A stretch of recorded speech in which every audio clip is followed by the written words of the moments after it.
Hey all, this is Zach here with a review of Catharsis, the latest board game from Cyber Wizard Games. In it, you will be taking on the role of 1 to 6 adventurers attempting to make your way through a boss deck, which represents the hunt to find and defeat one of the corruptions now terrorizing the land as a result of the nightmares of the sleeping god Verity, now disturbed by one of his seals being broken by haphazard adventurers.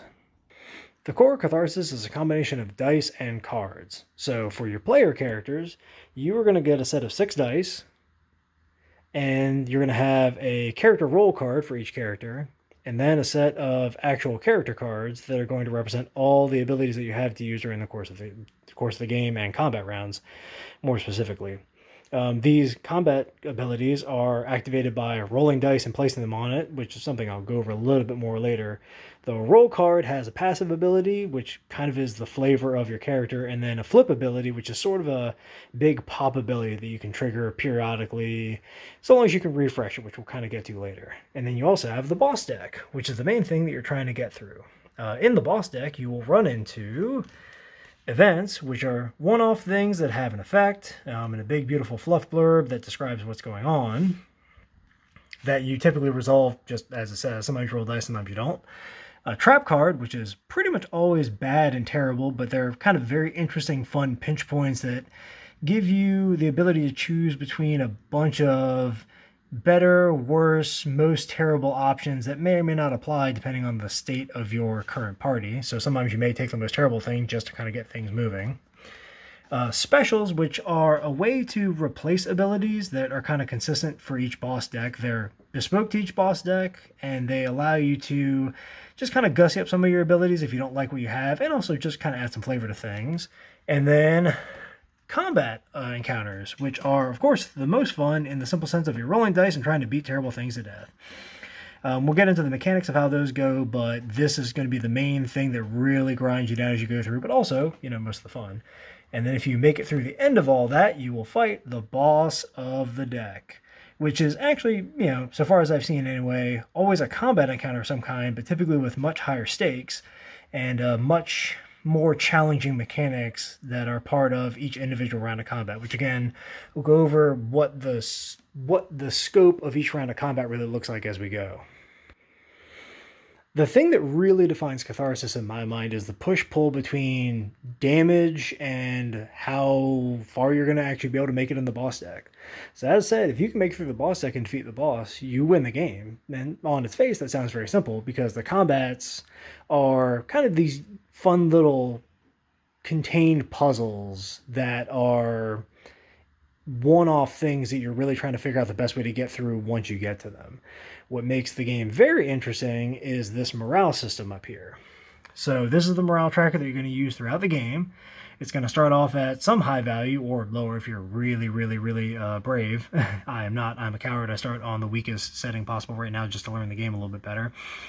And this is going to tick down either through direct damage to it, which can happen and is always slightly terrifying, or through refreshing yourself as you go through the game.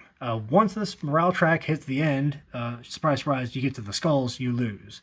So this can be seen as kind of like a global timer / party health tracker that keeps you from really sort of burning time and hanging out and spinning your wheels. If you don't make it through the boss deck in a timely fashion, that's going to be the thing that kills you, not just the angry denizens or traps or, tripping on a branch or something. The thing that makes the morale track really relevant is that as you are going through combat encounters, traps, and events, you will be taking damage. The way damage works in this game is that every point of damage has to flip a card for you.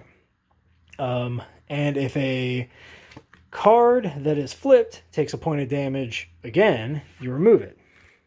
Now, this is always voluntary, so, in this situation, I would just take damage somewhere else to not lose a card, because once a card goes away, it's gone forever, which is very, very bad because it limits both the options of what you're able to do and also your total health for the rest of the game.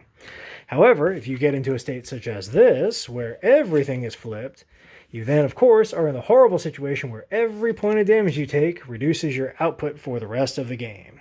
So, how do you get out of this? Well, the main thing that you're going to use morale for in the course of the game is you can reduce morale by 1, give or take certain thresholds and debuffs and such, to flip all of your damage cards damaged cards back over, getting you back up to fighting fit. Also flips your roll card, so your roll card allows you to flip it once, or flip it for a big ability, but in order to unflip it, you have to spend morale, so it's something that you can't use very often and is very expensive to access again. So it's a nice kind of balancing mechanic there. That's a kind of a when do I do this, when don't I do this kind of thing. And so you can see, as you're taking damage, the morale is ticking down. If the morale runs out, you lose. So taking damage not only can make you lose directly, because if all the players are knocked out, you lose the game, but also by forcing the morale track to bottom out, which means that you then lose the game by the most direct way possible, which is that everybody just gets kind of sad and you lose. So what is a game of Catharsis like to play? Well, very broadly, it's like a card and dice-based abstraction of something like a Gloomhaven or a Descent, where you're going through sort of an adventure module is kind of the best way to think about it. I guess it's if Descent and Gloomhaven had a weird foster baby with Dungeons and Dragons, because you are dealing with this bespoke scenario. In this case, we're chasing a corrupted horse, and you can kind of see the theme here through a messed up forest that he's corrupting as he's going along, trying to get to the horse at the end and defeat it before it can cause any more terrible things to happen in the woods. So there's kind of there is a strong narrative component to the game that, thankfully you can engage with as much as you're comfortable with, or not. Sorry if I sway the camera too much. And then the other really key component of the game is, as mentioned before, combat. So the way combat works, kind of skimmed over it a little bit more, just to go in depth a little bit more here. It's hard for me to get a good view of the cards. You can kind of sort of see them here. Cyber Wizard Games has some great print and play materials on their website if you want to check them out. And you can also download the PDF of the rulebook, which I recommend doing just to kind of get a quick overview of the game. It's a great rulebook, which I'll get into more later. That also has diagrams of how the cards are laid out. But every combat round is really simple. You take your 6 dice, or less if something awful has happened to you. You roll them, and then you assign them kind of as you go through. I'm not going to do this real time because it would take forever. Assign them in real time to the cards that you want to activate, which is actually going to reveal a wrinkle I left out earlier that is very important. You get 3 rolls total, again, if nothing's messing with you, to kind of get the dice you want. So as a really easy example, Unmei over here has an ability that is 2 4s and 2 6s, which is going to deal 1 damage to herself and then deal 7 damage to the enemy, which is actually a pretty good payout in this game. So you can say, okay, I'm going to really push my luck and try and get this very specific set of dice, or if you're lucky, you have somebody who can help you manipulate the dice. Or you can say, okay, I am going to pivot as my rolls go through. So the dice rolling in the game is actually a fun combination, very fun combination, but also very novel, of planning out your turn very strategically while also having this push your luck element of it's worth it to go for these higher reward attacks by rolling more, but then by rolling dice, they may not cooperate, and you may shank something that even could actually be a very easy roll and be stuck kind of with either not much to do or in some rare cases not anything to do. But that's not super common, which gets to a feature of this game that I like a lot that I'll get to again later. The other thing I want to touch on now, because I didn't mention it before, with damage and the push-pull, is as you use abilities in this game, they also flip, representing your guys getting tired, because morale is not just pushing through the strife of damage and badgers and spines and spores and traps and such. It's also just having the willingness to keep fighting in general. So damage isn't something in this game that you can purely mitigate. There's an ongoing attrition factor that you have to deal with. So even using your abilities is a strategic choice of, okay, do I really want to go whole hog this turn and activate, if you get a really specific good roll, especially with Unmei, because she has a lot of little dice activations that you can get a hold of sometimes. Do I want to pop off, 4 things this turn and also use my flip ability and potentially do a lot of damage? But then that leaves me in the situation where I have effectively, 2 hit points because, okay, I use this ability and this ability and this ability, and that goes flying across the table, and this ability. And now if I take 2 points of damage, I'm totally flipped. But if I take 3 points of damage, I now have to discard a card, which is very, very bad. And then by getting myself to this state where my character card is flipped and then 4 of my cards are flipped, I'm basically saying to myself, I need to spend a morale at the next available point, which thankfully you can spend it pretty frequently, again, if the enemies aren't messing with you, to flip myself back over, and how comfortable am I burning through the morale at the rate that I am then going to have to keep up with this kind of output. So it's this very interesting seesaw of how many resources do you want to burn in any given encounter and any given thing. Because sometimes you may just need to turn the heat all the way up to get through, a really nasty treant or some kind of awful, guard or pack of enemies or something. And sometimes you can afford to take maybe a little bit more of a staid approach, especially if somebody does get a really juicy roll that pops off some crazy ability that really, gets you through something without having to have somebody else activate a bunch of abilities, which is where the multiplayer aspect of this game gets quite interesting. Now, I do want to say combat is a very key component of the game. I mean, you have to beat the boss to actually win everything. And you do need to beat a lot of enemies that go along in order to even keep going through the thing, the boss deck that is. But the game is probably a split 50-50, maybe even 60-40 between the story that you're encountering, which, again, takes the form of these special cards, trap cards, and events that go through. And again, the very sizable, you got entire paragraphs of text on all of these cards here that really add a lot of flavor to the game that you really should be engaging with at least your first time through a boss deck, at least the first time anybody's experiencing this stuff. So there's a lot of story involved in this game that helps to really shape it out, because the game mechanically is very fun and has a lot of flavor just in the core mechanics of it. But the actual flavor of the game, I found, really enhanced it a lot for me in ways that I really didn't expect. Again, I'll touch on this more later. But because there's such a strong push-pull and there's always a cost to the things that you're doing in this game, how hard is it? It's pretty hard. I would definitely put this up there with something like a Gloomhaven or a Set of Watch, where you need very judicious use of your resources in order to be able to get through the game. What is very nice about Catharsis, though, is that the only random factor in the game is, well, it's dice, but it's the dice that you're rolling for yourself is the vast majority of it. So you can kind of modulate how much risk you're willing to take on as a player. And also pivot, based on the scenario, because again, if you're really up against a wall, you may just need to, try and roll 5 6s or 6 6s to get out of it. Sometimes the trap cards and scenario and events have randomization to them, but that's not always super prevalent. And again, there's not a lot of just raw total randomness. Unlike some other games that are maybe a little bit more flighty about how they're designed, this isn't a scenario where you're going to roll a die and on a 1 you basically lose the game. It's not really going to be how you can kind of trace back the set of decisions that you made that might have led you to that point. Say, I encounter an event card really late in a boss deck, and on a 1 I take 2 morale damage, and that caused me to go into the boss fight with only 1 morale and I lost the game. But that's not that single roll really determining everything. You can kind of see the branches of the decisions that you made leading up to that point. So the game is hard, but I think in a very fair way that also is something that's very accessible, because the game does not take a ton of time to set up and tear down, which is something I'll get to more in a second as we kind of pivot to another topic.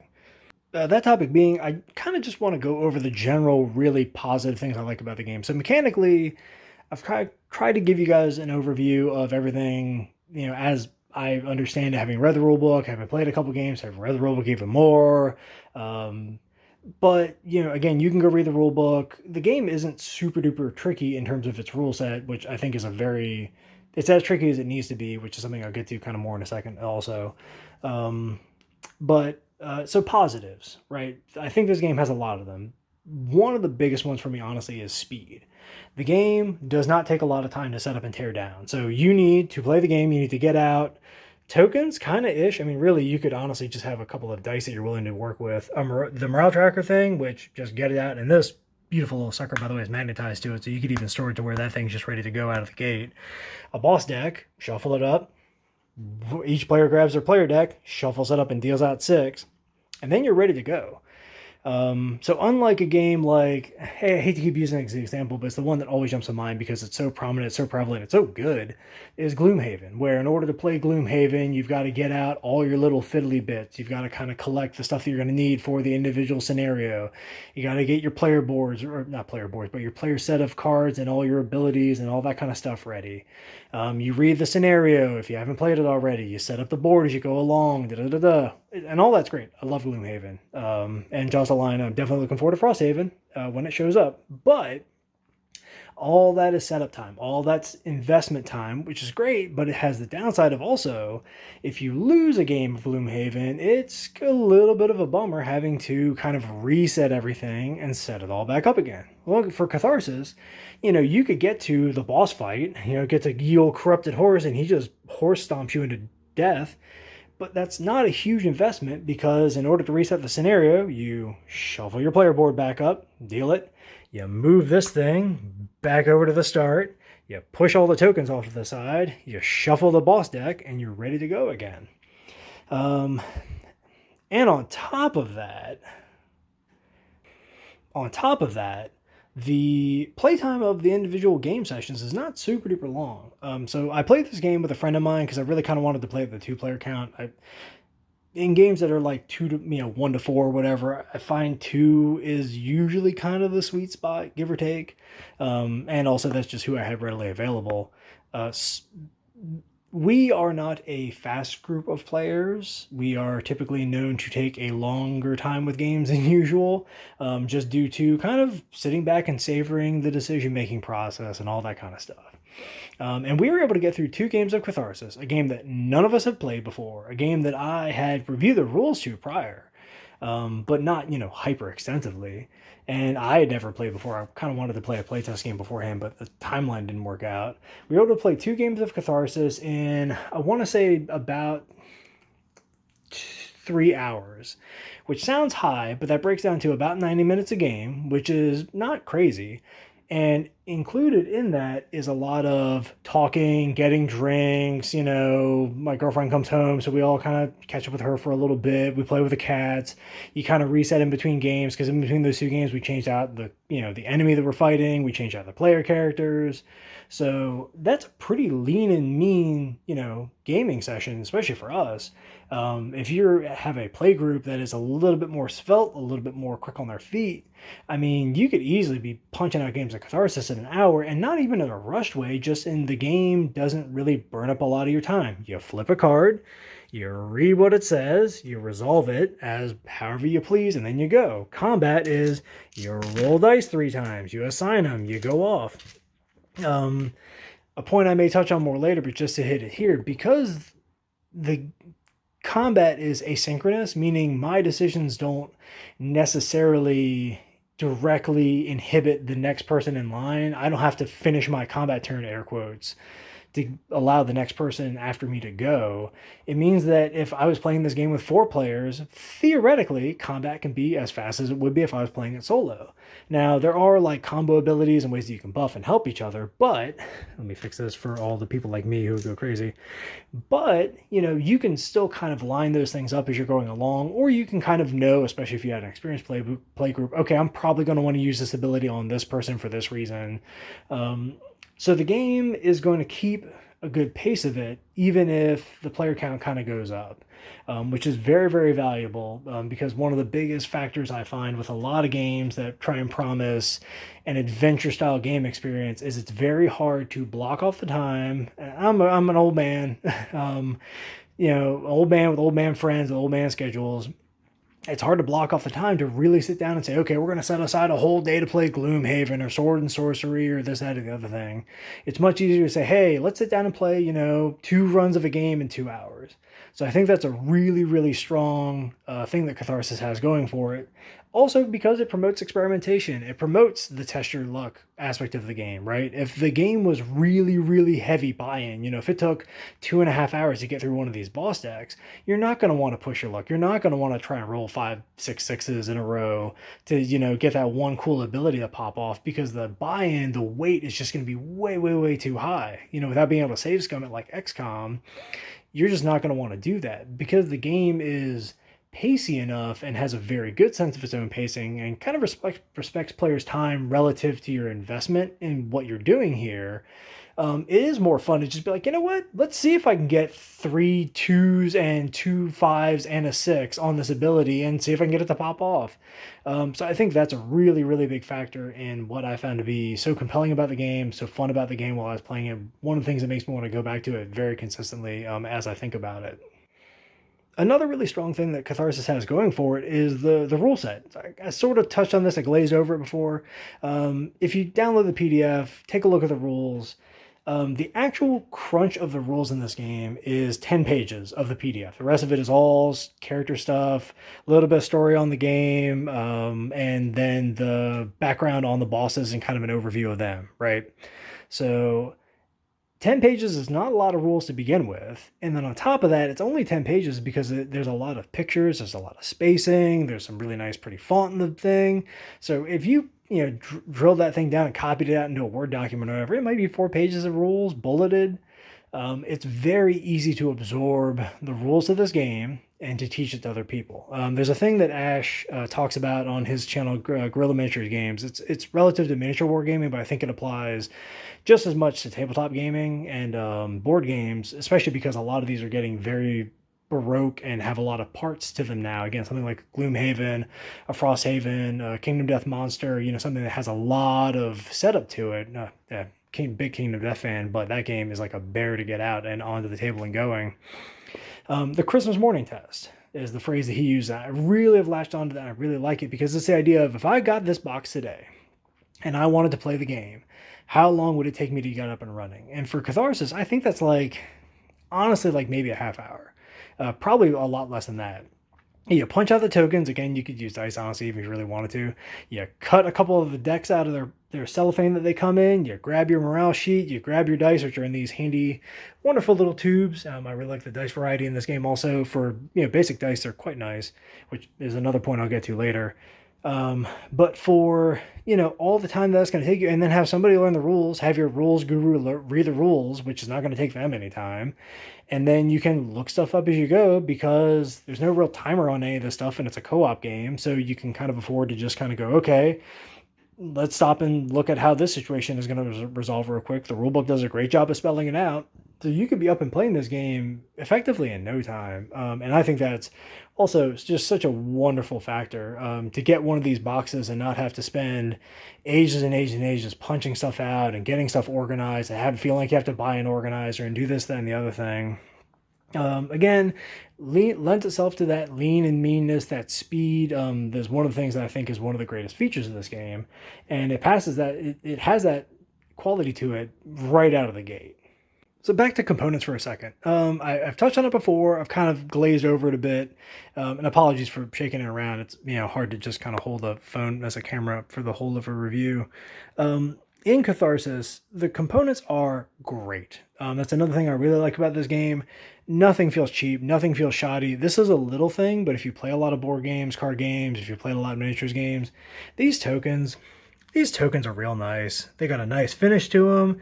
They punched out all super cleanly. None of the cardboard tore anywhere. None of my little pictures are all torn up on them. And it's not a big thing, but again, a little bit of that Christmas morning test thing, a little bit of production thing. I've played so many games and punched out so many tokens in the many, many years I've been playing games that to just have a set that was just satin smooth, just wonderful. You can see there's just color everywhere in this game. So, this is just what the rulebook looks like. It's a little beigey, but you get it. At least it's red in the title. But all just kind of scanning the decks, you can see there's such pops of color absolutely everywhere. It kind of makes them seem a little loud, and I was worried that they would be very hard to read, and I'm just filming the tops of cards. But in some cases, it does get a little extra on some of the characters, which I'll get to maybe a little bit later. But by and large, they're not really that hard to read. I'll try and zoom in as much as I can. Like on Unmei, I've got a weird zoom thing going on here to try and keep my hand steady. But, the text is pretty clear against the background. It looks even better in person, so don't rely too much on the camera quality here. It's very easy to read. Because the game is at this kind of greeting card size, hey, greetings from Catharsis, I'm a samurai and I'm fighting a corrupted horse. You have these big, spacious cards that make it really easy to put dice down and allocate them, and you can do that cleanly without blocking out the names of the things or what their effects are. Same thing with the boss cards. They have tons of space to, okay, let's just throw a whole paragraph worth of text that's as good or better than most text I've read in any other fantasy-based property, and then have tons of space for the actual effect of what's happening. So it makes the cards very easy to read and work with. They're easy to kind of manipulate and pick up, if you have kind of issues grabbing smaller game components, if you're working with like little tiny half-size baby cards, or it can be in something like Gloomhaven, or think like the status cards like Marvel Champions. And honestly, the size of the cards is another great factor for anybody who may have eyesight problems. So the friend I play with actually, I won't call it friction, but it's sort of an ongoing joke that with a lot of the card games that we play now, I'll try and just get a general zoom here. Marvel Champions is a game we play a lot. And one of the difficulties in that game is because it's trying to cram in Magic the Gathering style blocks of text of like, okay, for this ability, do this thing, this and this and this thing, or when this ability pops off, do this, this, and this. On just a normal playing card, he has a lot of trouble reading that just due to the size of the text on the card, and there's not really anything you can do about it. When we played this, so I end up being basically his second set of eyes. He will literally hand me a card and say, I can't read this, please tell me what this does. And effectively, I usually just end up running the encounters and asking him what he does during the game, because he isn't really going to be able to walk through playing the bosses, I'm already in Catharsis mode, fighting the villains by himself or running through the encounter deck by himself. It's going to be a lot harder because the reading is such a big component, a frustration for him, right? It's not that he necessarily couldn't do it, it's just a lot slower and a lot more irritating. He didn't have any trouble with this game at all. Again, these cards are real big, the text is real big, and not easily in focus there for that. But the text is real big, even when the text gets kind of fancy schmancy, like with the way they did for these. Pretty readable. Even the small little flavor text really isn't that hard to read from a scale point. I mean, this is about the size of a font on, say, like a Marvel Crisis Protocol or Marvel Champions card, different game. Marvel Champions card, or like a Lord of the Rings adventure game or an Arkham Horror necessarily. So he had a really easy time playing this game, which is kind of a wonderful thing. So that's another good positive feature about this game, is that it's not big just to be big, just to be imposing, just to be cool, right? Matthew Lees, in his review of, I can't remember which game it was, talked about being frustrated that they were using tarot-sized cards, or these massive cards, in a game that really didn't need them, just to kind of, for the novelty of it, to make the game kind of have a different feel, because, from my understanding of the game and from what I remember taking away from his review, I don't want to put words in his mouth, the game didn't need to be on cards that were that big. It could have been on normal playing card size. I think this game needs to be on cards this big because it just makes playing it and experiencing it so much easier. There's a downside to this that I'll get to in the negative section, but overall, the production quality on this game is great. The quality on all the materials is great. It's a beautiful game. The art is really interesting and cool. There's a lot of variance to the art, which, I don't know how to put it, has a through line, so it's not frustrating in the way, like, if you read 2 issues of comics that have different authors can be really irritating. There's like a common theming that makes it all gel. It's closer to, again, harkening back to this, I hope this is a compliment to the developers, it's like flipping through a D&D book and you see all the different monster illustrations. They still feel like they're from the same world, barring like every once in a while you'll get one that's really jank. Which I haven't seen in this game, by the way. I like everything I've seen quite a bit. It all has this inherent through line to it, even if, say, you could tell like a different artist with a different style did this particular piece, if that makes sense. So I think the quality of this game, overall production, is great. I think I have no complaints about the components or any part of it whatsoever. So I think that's another really big plus for Catharsis. Another thing I want to call out explicitly, I've mentioned it a couple times, but just due to the sheer density of it, I really feel like this is worth bringing up. There is so much writing in this game, and when I was following the Kickstarter for this game, I was very interested in it from a mechanical standpoint, right? I love the idea of rolling dice and putting it on the cards and then flipping the cards and managing the morale and managing the damage and doing all that stuff. But like, the boss cards to me weren't super appealing because it's like, okay, well, all that matters to me is this little bit of text right here because I care about the effects of the card. I don't care about all this junk up here. I'm not going to read. And in showing this game to my friend, I kind of took the role of like a dungeon master, because I had bought this game, I wanted to kind of show it off. So I read the blurbs just to kind of do it because, hey, also the blurbs are there. I might as well read them. And I really actually was very impressed with the quality of the writing. There's an element of like levity to it, but it's like not out of character levity of like kind of like tongue in cheek black gallows humor on some of this stuff that's very funny, without being distracting. That adds like a lot of flavor to the game itself. There's a couple examples in the Corrupted Horse I'd love to point out, but I don't want to actually because they're spoilers and they're just beautiful little moments to hit. And then so this boss deck, right, is just a giant pile of mechanics with a big evil horse, which admittedly looks really sick. It would look great on the side of a van, airbrushed out. Set of mechanics at the end of it. But what gives this horse a lot of feeling is the fact that you've been crashing through the messed up forest that it's been leaving in its wake the whole time. So that adds a component to the game that I really didn't expect and is realized extremely well. So it makes me really excited to play other boss decks, not just for the mechanical aspect of it, which is something I've come across in like Marvel Champions rather. Hey, playing the new villains is fun because they're new villains, but that game is very, very dry and mechanical.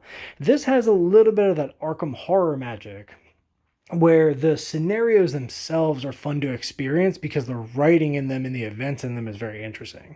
I will say this game has a feather in its cap that I don't feel that Arkham Horror has, in that revisiting stuff in this game feels much more welcoming and much more doable, whereas Arkham Horror is a game that I've enjoyed playing tremendously, but I don't really feel the need to revisit previous scenarios because a little bit of that novelty of the new is what drew me in those. The individual writing wasn't particularly great.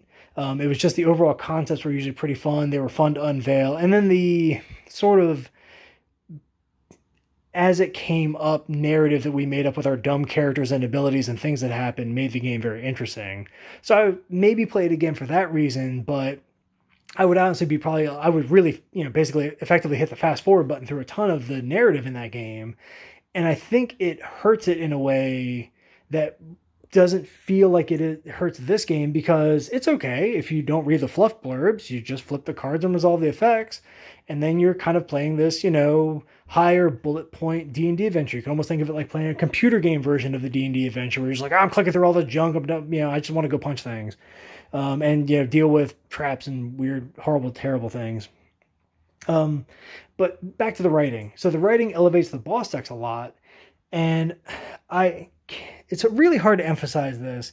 So on every single one of these abilities, every single one of these cards, there are two abilities. In every character deck rather, that I've seen, every ability has a fluff blurb. All of them. Every single one has at least a sentence worth of text.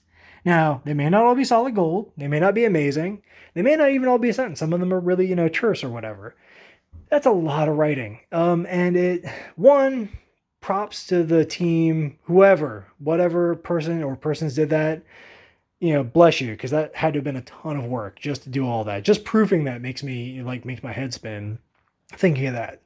But then on top of that, this is where the flavor of this comes in. It nails the magic of, magic. You remember when you would get magic cards. I'm talking to gaming nerds here, so I'm assuming we all have shared DNA in this respect.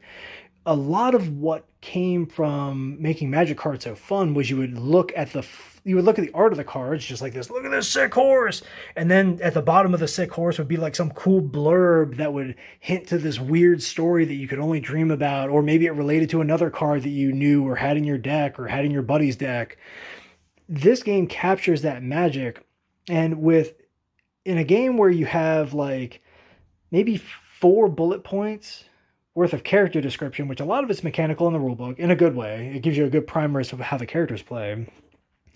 And, the names of the abilities, and then just the fluff on them. You have characters that are really well realized without getting in your way. There's not really some big dumb bio to read. If you don't want to engage with Unmei other than I like how she stabs things and she has what for a fake arm with a cool sword and I like her blue hair, that's great. You can do that.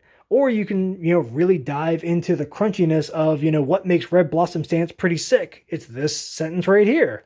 All right, cool. So I think that's a really wonderful, probably easy to glaze over thing that really elevates this game and is the reason I put it in the category more of an adventure game than necessarily a card game or a dice game, even though cards and dice are a really big part of it. Just to kind of wrap up the positives, and touch on something that I guess to really galvanize something that I said earlier.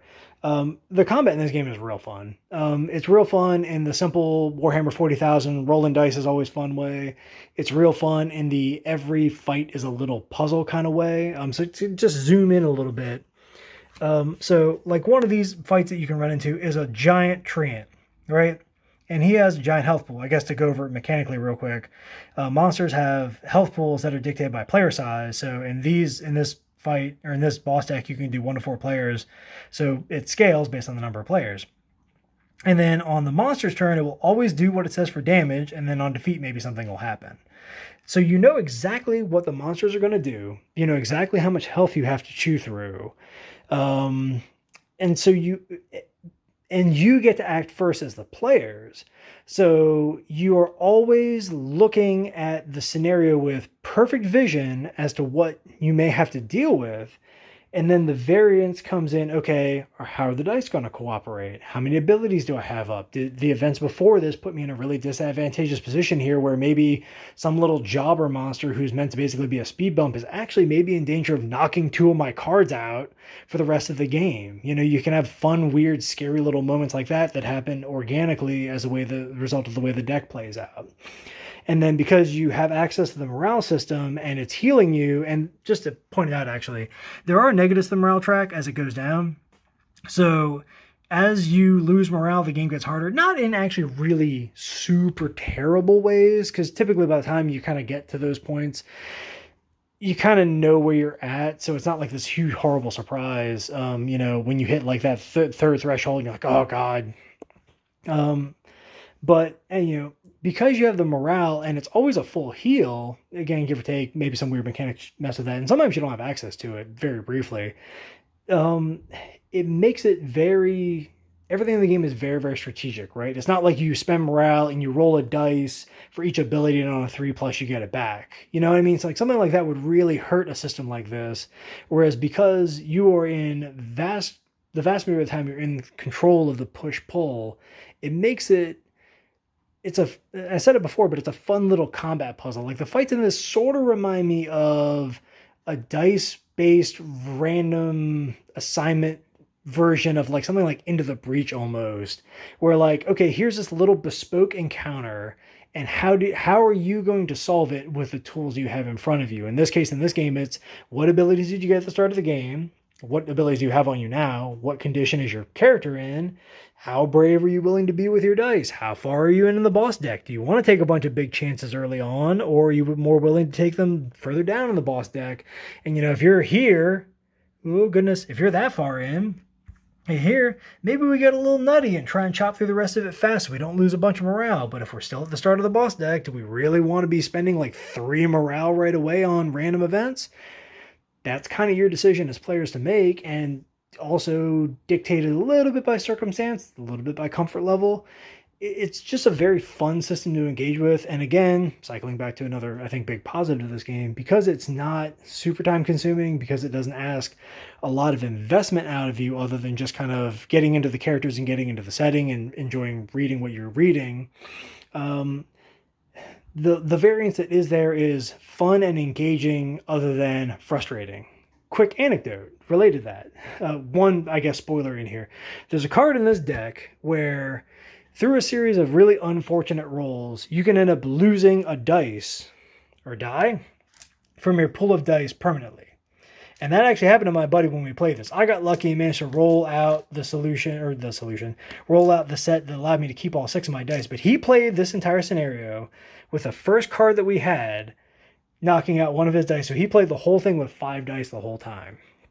And that didn't feel like a huge, I mean, it sucked in the time, but like that didn't feel like a huge, horrible thing that we couldn't overcome. It was this really interesting, kind of funny, dumb thing that happened right away where the giant paladin in demon clad armor showed up to chase the horse through the forest and, just wasn't feeling great that day. So he had a little less steam in his tank. I can't remember the specifics of the card. Don't want to get into it because at least maybe you'll be surprised when you see it. But like little stuff like that in another game, in another setting, again, if we had hit that card in a game where we had been playing for, 2 hours up to that point, one of us is probably going to flip the table. But, one, it happened right out of the gate, so it's kind of funny. And two, even if that had happened, 3/4 of the way through our adventure, well, you know what? It's fine. It'll take us another 10 or 15 minutes to wrap this up. If we want to play this again, we can. If not, we can just shuffle on to another deck.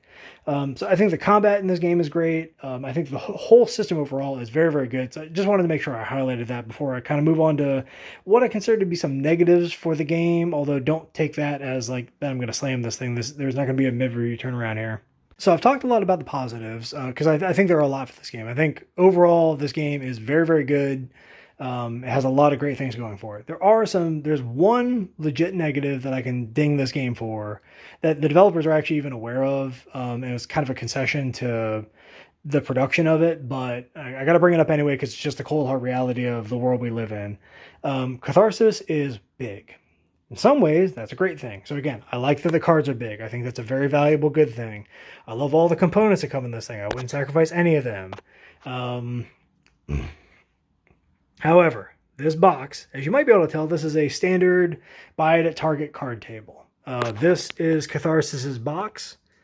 They have the specs for this up on the website. This box is real big. It will not fit in your normal Kallax. I have to keep this on another shelf somewhere. So if space is a premium for you, that can be an issue. The horrible irony of this is that horrible is overstating it, but the, I guess, slightly cruel irony of this is that I think Catharsis is a game that loves to be shown to people. It's very, very fast to set up. It's very, very fast to teach, right? I could show this to, theoretically, right, if I was demoing this at a con, I could show this to literally as many people as I could get in front of me at a booth. There's not really this big, long turnaround that has to happen. We can just, go. I'd have a blast showing this thing off to people. I'm very excited to show this to more of my friends. However, if you are just kind of doing this as a casual player, this box is big and it's heavy and it's hard to lug around. It's not going to fit in a backpack unless you have some kind of amazing Mountaineer Doom backpack, in which case, God bless. It's not a horrible box to carry, but also due to the nature of the game, you can't really invert it or twist it in weird ways because the cards are going to go flying everywhere and that's going to be a nightmare. So you kind of just have to take this slab and carry it around with you. I'll be honest, that's the only big negative I can find for this game. It is on the more expensive side. So I guess one of the reasons why psychologically in my head I keep bringing up something like Gloomhaven is that cost-wise it's sort of in that ballpark, depending on if you can get discounts and da-da-da-da-da. But I mean, even for what people would say this is just a card game, this seems quite expensive. I think price-wise, I don't consider that to be a negative. You get a lot of stuff in this. In this version of the starter set, you get 12 characters and 12 bosses. That is a ton of content to play. It is all very high quality. I can only imagine the production costs on all this stuff because everything is just full of color. Again, very nice token components. This board is actually, like I said, a magnetic board, which if you've ever tracked anything in a game and had the little widget get flicked, you know how wonderful it actually is to just have something that's going to stay there. I think all of this is worth the cost, the price of admission. I wish the box wasn't quite so massive, but that's really the only big negative I have for this game. Two other kind of smaller-ish things.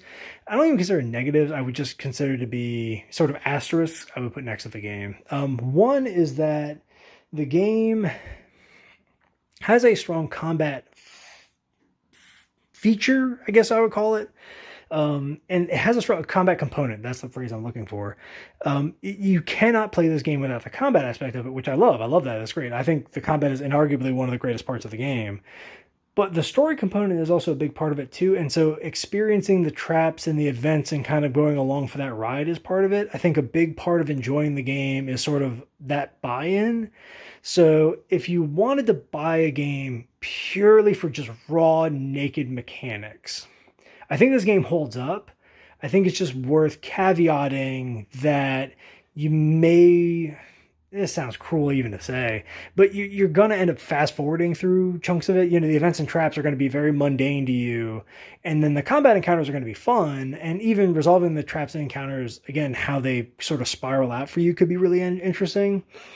But I think the place where this game really hits its stride and is super duper worth your money and your time is if you engage with the story aspect of it a bit. Again, you know, it doesn't need to be anything super fancy, but, you know, have somebody at the table who's comfortable with, read out these things, or honestly, even have somebody just kind of, you know, hand the card over to them and have them read it real quick so that you kind of experience this adventure like you're going. It would sort of be like if you played a D&D game and you just kind of teleported your players around to different combat encounters. Like, it would be fine, but the sinew of what makes it real fun is sort of the stuff in the middle.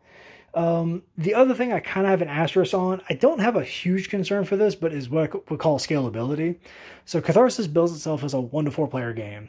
And not to ding the people who made this game, I think this is just the nature of living in a post-pandemic, well, not post-pandemic, pandemic, you know, still ongoing, but a post-pandemic scare world, I'll say. Every board game now is going to bill itself as 1 to X, right? Because you just don't want to risk being in a situation where you're trying to sell a game to getting a bunch of people in a room and then another thing comes down that forces a bunch of lockdowns. I think Catharsis actually will scale very well because of the way these cards are designed. I mentioned Marvel Champions earlier. I've played a great deal of Marvel Champions, and that game is fun enough, but it runs into scalability problems because they didn't really bake the scaling as well into all aspects of the game. So playing that game solo actually kind of sucks. And then because of the way that player turns are waterfall, so player 1 has to go, then 2, then 3, and then 4. And because of the way that game, the turns work, the player turns rather, because of the way you kind of build your engine and then pop your whole engine off every turn, playing that game at 2 players for us takes a while, and it is kind of slow. And I've read this in multiple places, and for the little bit of anecdotal evidence I have, it makes total sense to me that this is the case. You know, playing that game at 3 or 4 player count is going to really drag, and there's not really a faster way to do it just because of mechanically how the game is built. Because the player turns do not have to be resolved. You know, I can roll my dice, assign them all, and even if I have a buff ability or whatever, I can say, you know what, I'm going to put this here, and then I'll figure out who at the table is going to use it because I know somebody is going to need it. You know, that kind of thing. You're not really going to be in a state where player A has to finish their turn before player B can take their turn, before player C can take their turn. So a 4-player game isn't going to really murder the game's pacing. And I think because of the way the scaling works, the damage numbers make me a little nervous because they don't, sometimes they scale, but they scale up, not down. So in a single player, I'm a little worried they're going to get beat to death, but there's examples of the designers playing the game solo. I think that'd be the easiest thing in the world to play test. I want to get my hands on playing it solo, or rather, I want to have the time to do that soon. So maybe I'll post an updated impressions on like solo play or whatever. But yeah, that's like a very vague concern. I don't think that's really an issue.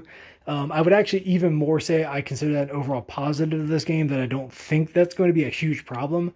I just can't say definitively. I have played Catharsis, 5 times at solo, 2, 3, and 4 players, and it's beautiful at every side. I unfortunately can't say that. So yeah, just a little something to bear in mind kind of moving forward. All right, we're going to go back out to the wide shot for what I will call, closing thoughts. So overall, I've said it several times. I think this game's great. It's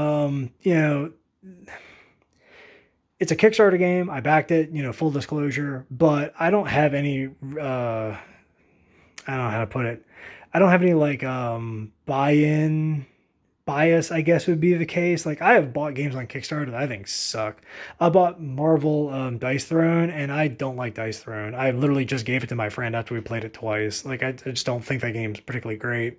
Not to blame anybody who likes Dice Throne, but just as an example, I spent a chunk of change on that game, more than Catharsis. And, I had no problem saying I think this game is not great for me and I do not like it.